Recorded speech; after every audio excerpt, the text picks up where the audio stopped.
राष्ट्रवादी काँग्रेस, अजित पवार गट आणि शरदचंद्र पवार पक्षाची अखेर युतीची घोषणा आज घेतलेल्या पत्रकार परिषदेत करण्यात आले असून या पत्रकार परिषदेनंतर जागा वाटपासंदर्भात बैठक असल्याचे पक्षाचे नेते सूरज चव्हाण यांनी सांगितलं आहे।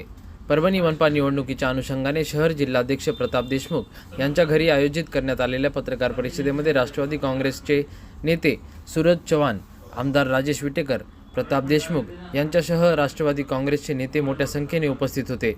यावेळी युतीची अधिकृत घोषणा करण्यात आली आहे। आमची या ठिकाणी प्राथमिक चर्चा या राष्ट्रवादी काँग्रेस पक्ष शरदचंद्र पवार गटासोबत इथल्या स्थानिक नेत्यांसोबत झालेली आहे आणि पॉझिटिव्ह चर्चा त्या ठिकाणी झालेली आहे। आता या पत्रकार परिषदेच्या नंतर आम्ही फौजताई खान यांना भेटण्यासाठी जाणार आहोत आणि त्या ठिकाणी गेल्याच्या नंतर हा अंतिम निर्णय आमचा त्या ठिकाणाहून जाहीर करणार आहोत। कुठल्या प्रभागातून कुठल्या उमेदवार त्या ठिकाणी लढतील याचा अंतिम निर्णय हा त्या ठिकाणी गेल्याच्या नंतर आम्ही करू। या माध्यमातून आम्ही जास्तीत जास्त पदाधिकारी कार्यकर्त्यांना न्याय देण्याचं काम हे दोन्ही राष्ट्रवादी काँग्रेस पक्षाच्या माध्यमातून त्या ठिकाणी केलं जाणार आहे। जे उमेदवार निवडून येऊ इच्छितात त्या उमेदवारांना आम्ही या ठिकाणी उमेदवारी देतोय। ज्यांनी अनेक वर्ष पक्षासाठी काम केलेलं आहे त्या उमेदवाराला वेगवेगळ्या माध्यमातून न्याय देण्याचं काम सुद्धा करणार आहोत।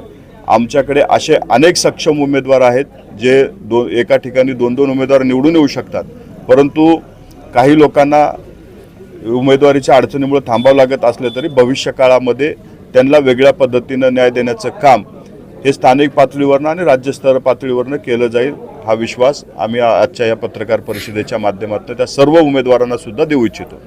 महायुतीमध्ये असलेली राष्ट्रवादी वेगळी लढते सातत्यानं, महायुतीचे वेगळं इथले जे खासदार आहेत परभणीचे ते असं म्हणतात की मुस्लिम जे मतदान आहे ते महाविकास आघाडीच्या पारड्यात जाऊ नये, ते विभागलं जावं म्हणून अजितदादांना असं सांगितलं भाजपनं की तुम्ही वेगळं लढा। राष्ट्रवादी काँग्रेस पक्षानं कधी नात्यागोत्याचं, जातीपातीचं, धर्माचं राजकारण केलेलं नाही।